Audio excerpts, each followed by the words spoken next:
नमस्कार दोस्तों, अब तक पश्चिम बंगाल की मुख्यमंत्री ममता दीदी के द्वारा कई बार इस बात को लेकर अनाउंस किया गया था कि चाहे कुछ भी हो जाए, मैं पश्चिम बंगाल के अंदर एसआईआर को लागू नहीं होने दूंगा, क्योंकि अगर एसआईआर पश्चिम बंगाल के अंदर लागू हो गया तो इसके पाले हुए कई सारे लोग जो कि बांग्लादेशी हैं, उन्हें वापस बांग्लादेश की तरफ लौटना होगा। पर अब पश्चिम बंगाल के अंदर एसआईआर भी पूरी तरीके से लागू हो गया है और लागू होने के बाद में पश्चिम बंगाल के अंदर प्रक्रिया जारी है, जिनमें धक्के मार मार के इन बांग्लादेशियों को यहां से भगाया जा रहा है। और इन्हीं का विरोध करने के लिए सभी धर्मों को एक करते हुए पश्चिम बंगाल की मुख्यमंत्री अब सड़कों पर उतर आई हैं और लंबे चौड़े मार्च यहां पर निकाल रही हैं। तो आइए जानते हैं अब तक एसआईआर के कितने फॉर्म बढ़ चुके हैं, किस प्रकार की प्रक्रिया चल रही है और ममता दीदी जो इन दिनों सड़कों पर उतर आई हैं, उनके हाल किस प्रकार के हैं, इसके बारे में भी आज की इस वीडियो में हम चर्चा करेंगे। शुरुआत करते हैं आज की इस वीडियो की। मेरा नाम है अंजलि और मैं आप सभी का स्वागत करती हूं एग्जाम नारी के यूट्यूब प्लेटफॉर्म पर। सबसे पहले आप जरा यहां पर देखिए, एसआईआर का मतलब क्या होता है। तो स्पेशल इंटेंसिव जो है रिवीजन जिसे हम कहते हैं, वो होता है एसआईआर। एसआईआर का मुख्य उद्देश्य ये होता है कि ऐसा वोटर्स जिसकी मौत हो गई है, फिर भी उसके नाम पे अगर कोई वोट डाल के जा रहा है तो उसका नाम अब उस लिस्ट से काट दिया जाएगा। ऐसा व्यक्ति जिसका ट्रांसफर हो गया है या किसी की शादी हो गई है, वो दूसरी जगह चला गया है, फिर भी उसके नाम के वोट आज भी डल रहे हैं, उसका नाम भी काट देना। और तीसरा, जो व्यक्ति उस राज्य का नहीं है, उस जिले का नहीं है, फिर भी उसका वोटर लिस्ट के अंदर नाम है, जो कि बहुत ज्यादा मात्रा में आपको बांग्लादेशियों के नाम पश्चिम बंगाल की वोटर लिस्ट के अंदर देखने को मिलेगा। आगे मैं आपको एग्जाम्पल देने वाली हूं। तालाब में बोरियां भर भर के यहाँ पर आधार कार्ड मिले हैं, उनके बारे में भी आगे हम चर्चा करेंगे। तो इनके द्वारा जैसे फर्जी वोटर्स के नाम यहाँ पर दे रखे हैं, उन सब को हटाने का काम और नए वोटर्स जिनकी एज 18 साल से ज़्यादा हो चुकी हैं, उन सब को शामिल करने की प्रक्रिया को ही हम एक तरीके से एसआईआर का नाम दे सकते हैं, जो कि इसका मुख्य उद्देश्य यहाँ पर रहने वाला है। अब ये पूरी तरीके से काम करना भी रेडी हो गए हैं और बीएलओ यानी कि बूथ लेवल एजेंट या फिर बूथ लेवल ऑफिसर जो होते हैं, वो घर घर जाकर अब इसकी जानकारी देना भी शुरू हो चुके हैं। अब आप देखिए, 4 नवंबर को एसआईआर जैसे ही पश्चिम बंगाल के अंदर लागू हुआ और पश्चिम बंगाल की दीदी मुख्यमंत्री जो है सड़कों पर उतर आई है।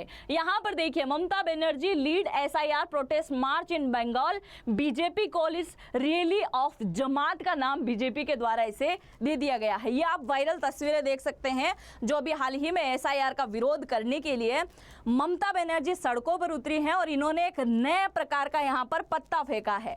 इनके द्वारा कहा गया है कि एसआईआर क्या है। देखिए, एसआईआर का उद्देश्य क्या है और एसआईआर क्या कर रहा है, इसके बारे में जरा दीदी की बातों को आप सुनिएगा। मैं आपको बताने वाली हूं, जो कि इन्होंने अपने भाषण के दौरान लोगों को संबोधित करते हुए इस बात को यहां पर फैलाने की कोशिश करी है। और यहां पर लगभग सभी धर्मों के लोगों को एक साथ कड़ी बनाकर चलते हुए भी यहां पर दिखाया जा रहा है, जिसमें ईसाई भी शामिल हैं, मुस्लिम भी शामिल हैं और हिंदू भी यहां पर शामिल हैं। पहली लाइन आप सुनिए। इनके द्वारा कहा गया कि एसआईआर का पहला उद्देश्य, जो पश्चिम बंगाल में इसे लागू किया गया है, पहला उद्देश्य है कि टीएमसी के जितने भी वोटर्स हैं उन्हें हटा दिया जाएगा। मतलब एसआईआर को पहले से ही पता है कि ये बंदा जो है किसके अंदर वोट डालता है, टीएमसी के अंदर तृणमूल कांग्रेस पार्टी को ही वोट देता है, इसका नाम हटा दिया जाए। तो इनके द्वारा पहली लाइन कही गई है कि टीएमसी के जो वोटर्स हैं उनको हटा देना है इस लिस्ट से। पहला मकसद इनका यह है। दूसरा मकसद यह है कि चुनाव आयोग और केंद्र सरकार दोनों मिलकर केवल मुझे निशाना साध रहे हैं, यानी कि ममता दीदी को निशाना साधा जा रहा है। तीसरा, एसआईआर से केवल उन लोगों का नाम काट दिया जाएगा, यानी कि वोटर लिस्ट से केवल उन लोगों का नाम काट दिया जाएगा जो गरीब वर्ग के हैं। आगे सुनिएगा, गरीब वर्ग के जो व्यक्ति हैं उनका नाम यहां से काट दिया जाएगा। गरीब तबके के जो लोग हैं उन्हें एसआईआर के नाम पर बुरी तरीके से डराया जा रहा है और मेरे यहाँ के रहने वाले जितने भी लोग हैं वो बुरी तरीके से इस एसआईआर से डरे हुए हैं, क्योंकि उनमें केवल गरीबों का नाम कटेगा, अल्पसंख्यक का नाम कटेगा, मुस्लिम का नाम कटेगा। ये इनके द्वारा कहा जा रहा है कि इनके नाम कटेंगे। आगे आप सुनिए, आगे इनके द्वारा कहा गया कि जैसे 4 नवंबर के दिन, ये आप देख सकते हैं ना, ये भी हाल ही की ताजा रैलियां यहाँ पर निकाली जा रही हैं। पश्चिम बंगाल के अंदर लगभग 4 तारीख से 4 नवंबर से मार्च निकाले जा रहे हैं और आज 12 नवंबर हो चुका है। लगभग अभी तक जो है ममता दीदी कहां पर हैं? सड़कों पर ही हैं, क्योंकि पहले ये बोल चुकी थी मैं इसको लागू नहीं होने दूंगा और अब इनके द्वारा इसको लागू भी करने दिया है, पर ये सड़कों पर घूम रही है। ये बोल रही हैं कि चुनाव आयोग और बीजेपी दोनों मिलकर क्या कर रहे हैं? राजनीतिक सफाई अभियान यहां पर कर रहे हैं, जिसे मैं पूरा नहीं होने दूंगी। आगे कहा है कि अगर इन्हें लग रहा है कि पश्चिम बंगाल के अंदर घुसपैठिए घुस आए हैं, इलीगल इमिग्रेंट्स रह रहे हैं और वो वोट डाल रहे हैं, तो ये इन्हें रोकने का काम तो बीएसएफ का था और इन्हें रोकने का काम केंद्र सरकार का है, क्योंकि पश्चिम बंगाल के साथ में बांग्लादेश की जो बॉर्डर लग रही है वो एक प्रकार से अंतर्राष्ट्रीय बॉर्डर है और अंतर्राष्ट्रीय बॉर्डर किसके अंडर में आती है? तो केंद्र सरकार के अंडर में आती है। तो पहले आप बीएसएफ से बात करो, उनको बोलो कि उन्होंने ऐसे घुसने कैसे दिया है। इस प्रकार की बातें भी यहाँ पर निकल के आ रही है और इसके साथ ही कहा गया है कि मैं सभी धर्मों को एक समान मान के चलती हूँ, इसलिए सभी धर्म के लोग मेरा साथ देने के लिए अब सड़क पर उतर आए हैं। ममता दीदी तो इस तरफ ऐसे बयान दे ही रही थी, बल्कि इसकी हकीकत में बता दूं, इसमें ना किसी गरीब दलित ना किसी मुस्लिम का नाम कटने वाला है। केवल जो फर्जी वोटर्स हैं, जो अवैध हैं, वो पश्चिम बंगाल के नहीं हैं, वो वोट डालते आए हैं, केवल उनका नाम यहां पर कटने वाला है। और जिन लोगों की मौत हो गई है या किसी महिला की मौत हुई है तो घूंघट निकाल के कोई और महिला जा रही है, वोट डाल के आ रही है, तो उन फर्जी वोटर्स को हटाना ही इसका मेन उद्देश्य यहां पर रहने वाला है ना। तो इसमें कोई वो डरने वाली बात नहीं है। एसआईआर में दूसरा यहां पर पहलू जब आया, जब टीएमसी का एक कार्यकर्ता, ममता दीदी की पार्टी का एक कार्यकर्ता जिसका नाम है फिराद हकीम, ये जो आपको दिखाई दे रहा है, फिराद हकीम ने चुनाव आयोग को, इलेक्शन कमीशन को एक धमकी दी है। धमकी में ये कहा है कि अगर आपने पश्चिम बंगाल के किसी वैध वोटर्स का नाम यहां पर काटने की कोशिश करी ना, तो मैं इलेक्शन कमीशन के जितने भी प्रमुख व्यक्ति यहां पर पश्चिम बंगाल में आए हुए हैं उनकी टांगे तुड़वा दूंगा। आप जरा सुनिए, किसी पार्टी के किसी नेता के द्वारा इस प्रकार का स्टेटमेंट देना एक बहुत बड़ी बात होती है। आप जिम्मेदार नागरिक हैं, आपको लोग देखते हैं और आप जो है इस प्रकार का स्टेटमेंट दे रहे हैं। और जरा सुनिए, जैसे ही ये स्टेटमेंट दिया गया, इस स्टेटमेंट का भरपूर बहुत ज्यादा समर्थन मिला। किसका? राहुल गांधी जी का।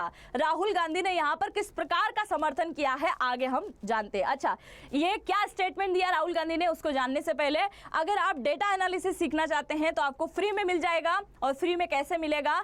आने वाले 14 नवंबर के दिन शाम को 5 बजे हमारा शानदार वेबिनार होने वाला है, जिसके अंदर आपको फ्री में मिलेगा। कुछ नहीं करना है, इस वीडियो के कमेंट सेक्शन में आप कमेंट करने तो जाओगे, मुझे पता है कमेंट करने वाले हो आप, और आप जब कमेंट करने जाओगे तो पहला कमेंट मैंने पिन कर रखा है मेरे नाम से, एग्जाम नारी के नाम से आपको कमेंट है जो कि मैंने पिन किया था। उसमें जाओगे, टैप करोगे एक लिंक के ऊपर, नाम, मोबाइल नंबर, ईमेल आईडी डाल के उसको सबमिट कर देना। और 14 नवंबर को शाम को 5 बजे लाइव जुड़िएगा इसके अंदर, क्योंकि मैं भी आने वाली हूं इसमें। जुड़िएगा, हम बात करेंगे और डेटा एनालिसिस के बारे में आपको बहुत सारी जानकारी यहाँ पर मिलने वाली है। अब आप देखिए, राहुल गांधी जी की हम बात कर लेते हैं।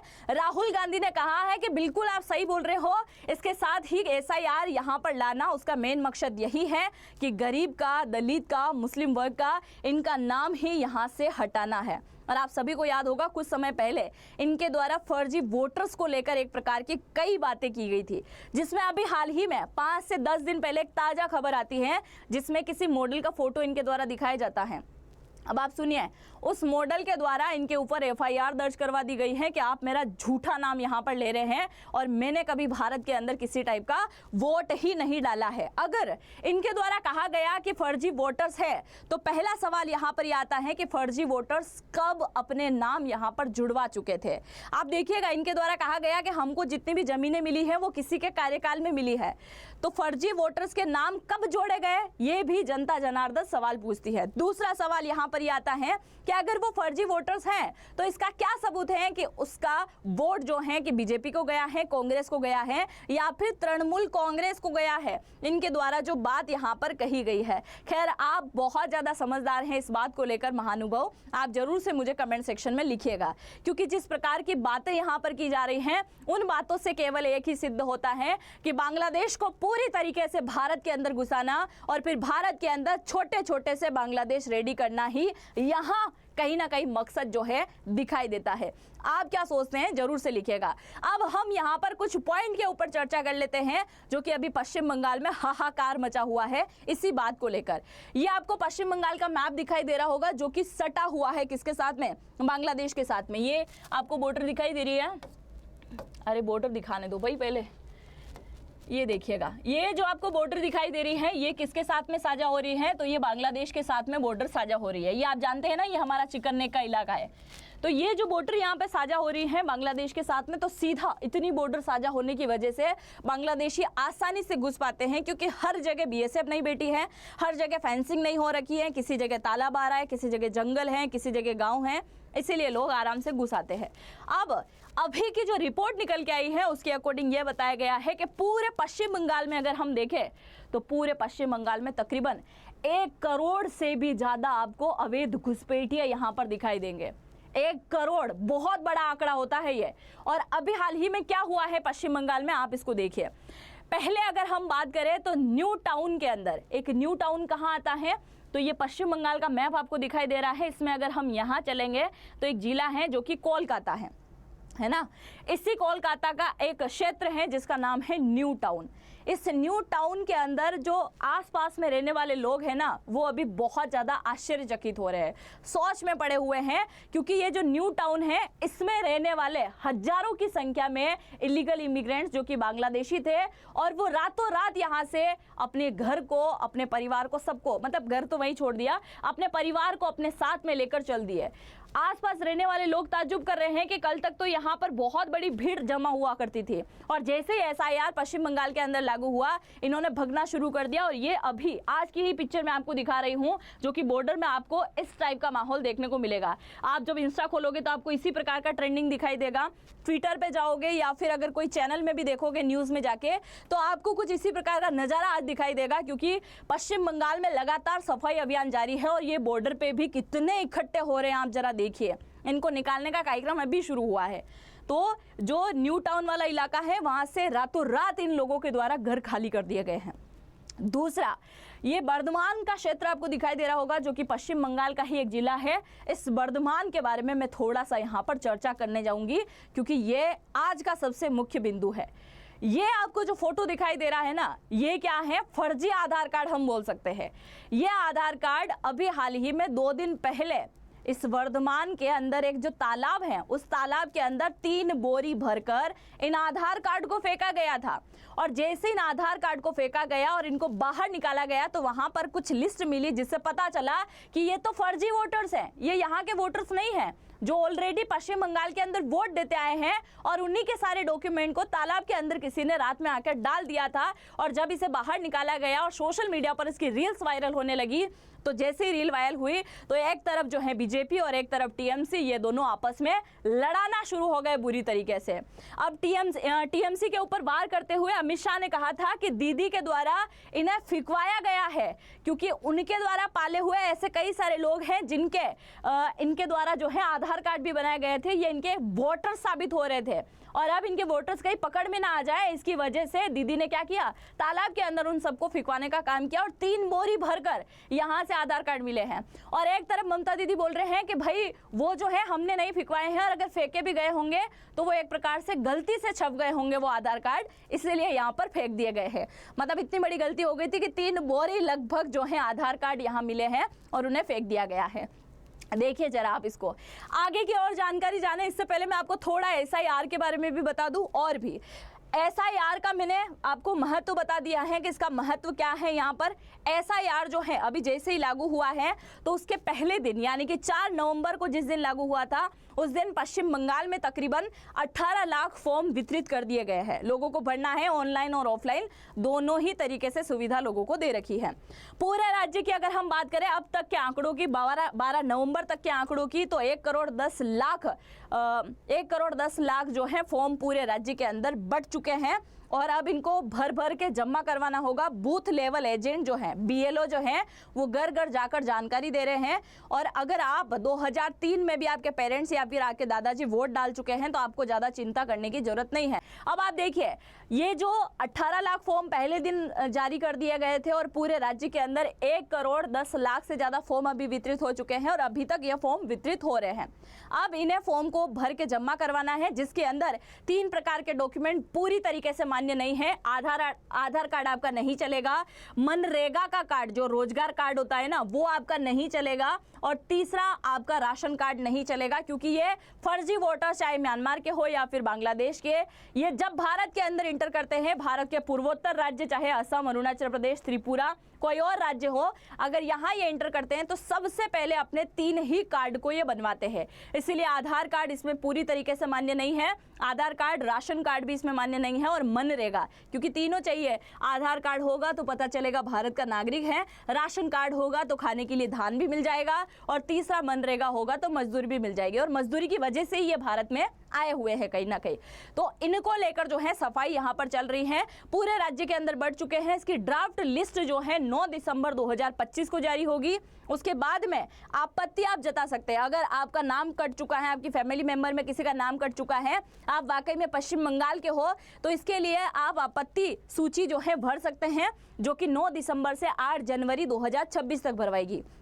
और उसके बाद में अंतिम सूची 7 फरवरी को जारी कर दिया जाएगा। 7 फरवरी 2026 को ये अंतिम सूची जारी की जाएगी। आगे की जानकारी को जानने से पहले अगर आप मुझे इंस्टाग्राम पे फॉलो करना चाहें तो ये मेरी आईडी है, आप मुझे यहाँ से फॉलो कर सकते हैं स्कैन करके। अब आप देखिए, वैध वोटर्स की अगर हम बात करें तो अब तक का जो आंकड़ा सामने आया है 1 जनवरी 2025 के अकॉर्डिंग, उसमें 7,63,96,165 ही वैध वोटर्स के नाम यहां पर दिखाई दे रहे हैं। वहीं अगर फर्जी वोटर्स की बात करें, आप देखिए कितनी बड़ी मात्रा में अवैध घुसपैठियां है। एक समय ऐसा था कि आज से 3 महीने पहले जब मैंने वीडियो बनाया था तो उसमें मैंने आपको खुद को सामने होकर बताया था कि 70 लाख के आसपास अवैध घुसपैठिए हो सकते हैं। और अभी जो आंकड़े आ रहे हैं वो तो चौंकाने वाले हैं। 1 करोड़ से भी ज्यादा अवैध घुसपैठिए, वो भी कहाँ, इस पश्चिम बंगाल के अंदर। एक और शॉकिंग बात मैं आपको बताऊं, ये वाली रील्स अगर आपने देखी है तो मुझे जरूर से कमेंट सेक्शन में लिखिएगा, क्योंकि ये न्यूज़ में भी आ चुका है। और मैंने सोचा कि अगर मैं पश्चिम बंगाल की पूरी बात यहाँ पर कर रही हूँ तो इसके बारे में भी स्किप नहीं किया जा सकता है। ये लड़की जो कि 8वीं क्लास में पढ़ती है, इसकी उम्र है केवल 12 साल, और पश्चिम बंगाल में कभी वोट हुए होंगे, चुनाव हुए होंगे, उन चुनाव के दौरान ये यहाँ पर वोट डालने के लिए पहुंच गई थी। अब आप बोलोगे इसका क्या फर्जी आधार कार्ड बना हुआ है? नहीं, ये बोलती है कि मेरा नाम तो कुछ और है, मैं तो फरीन का वोट यहाँ पर डालने के लिए आई हूँ। तो ऐसे कई सारे वोटर्स हैं जो कि दूसरों का नाम लेके यहाँ पर वोट डालने आ रहे हैं, और इसने अपनी उम्र जो है वहाँ पर 19.5 के आसपास ऐसी कुछ बताई थी। और जब पूरी छानबीन की गई, जाँच की गई, तो पता चला कि ये तो 8th क्लास में पढ़ती हैं, 12 ईयर इसकी उम्र है। और ये कई बार जो है बोल चुकी हैं कि मेरी फैमिली, मेरे फ्रेंड्स ऐसे कई सारे हैं जो कि ऑलरेडी यहाँ पर वोट डाल चुके हैं। तो आप पश्चिम बंगाल को लेकर, पश्चिम बंगाल की राजनीति को लेकर क्या सोचते हैं? और क्या पूरे भारत के अंदर अब SIR लागू हो जाना चाहिए? क्या पूरे भारत में अब सफाई अभियान पूरी तरीके से चलना चाहिए? इन अवैध घुसपैठियों को बाहर भेजना चाहिए, क्योंकि ये भारत में रहते हैं, भारत में खाते हैं, और इसके साथ ही भारत के साथ ही कहीं ना कहीं गद्दारी भी करते होंगे। तो भारत के लोगों का रोजगार इन्होंने छीन रखा है, भारत के लोगों के साथ में एक तरह से अन्याय ही यहाँ पर हो रहा है। तो इन्हें जल्द से जल्द भारत से फेंक देना चाहिए। आप जो भी सोचते हैं SIR को लेकर, इन अवैध घुसपैठियों को लेकर, और क्या अगर आप पश्चिम बंगाल से इस वीडियो को देख रहे हैं और आपके आसपास भी ऐसा सफाई अभियान चल रहा है, तो आप मुझे जरूर से कमेंट सेक्शन में लिख सकते हैं, क्योंकि कई सारे कमेंट उसके नीचे आपके आ ही जाएंगे। तो जरूर से लिखिएगा। हम मिलेंगे नेक्स्ट वीडियो में। चैनल पे पहली बार आए हैं तो सब्सक्राइब करना बिल्कुल भी मत भूलिएगा। यहाँ पर देखिए किस प्रकार से इनकी लाइन यहाँ पर लगाई जा रही है, और हमारी बॉर्डर पे भी जो है बहुत ज़्यादा सुरक्षाएं जो है चौकन्नी अभी हो चुकी हैं BSF के द्वारा। आप जो भी सोचते हैं कमेंट सेक्शन में जरूर से लिखिएगा, और वो जो मैंने आपको बोला है फॉर्म भरने के लिए जरूर से भर दीजिएगा। कमेंट सेक्शन में जाएंगे, एग्जाम नारी के नाम से मैंने पहला कमेंट कर रखा है, मैंने किया है, उसमें जाके टैप करके नाम, मोबाइल नंबर, ईमेल आईडी डालना है, कुछ नहीं करना है। इसके अंदर आपको डेटा एनालिसिस क्या होता है, कौन सी जॉब में काम आता है, भविष्य में किस प्रकार से आप तेजी से ग्रो कर पाएंगे, सारी चीज़ें आपको यहाँ पर मिल जाएगी। और आने वाले 14 नवंबर को शाम को 5 बजे आपको इस शानदार वेबिनार के अंदर ज्वाइन होना है। हम मिलेंगे नेक्स्ट वीडियो में। चैनल पर पहली बार आए हैं तो मैं फिर बोल रही हूँ, सब्सक्राइब जरूर से कीजिएगा, लाइक कीजिएगा वीडियो अच्छा लगा है तो, और अपने दोस्तों के साथ में साझा करना बिल्कुल भी मत भूलिएगा। जय हिंद, जय भारत।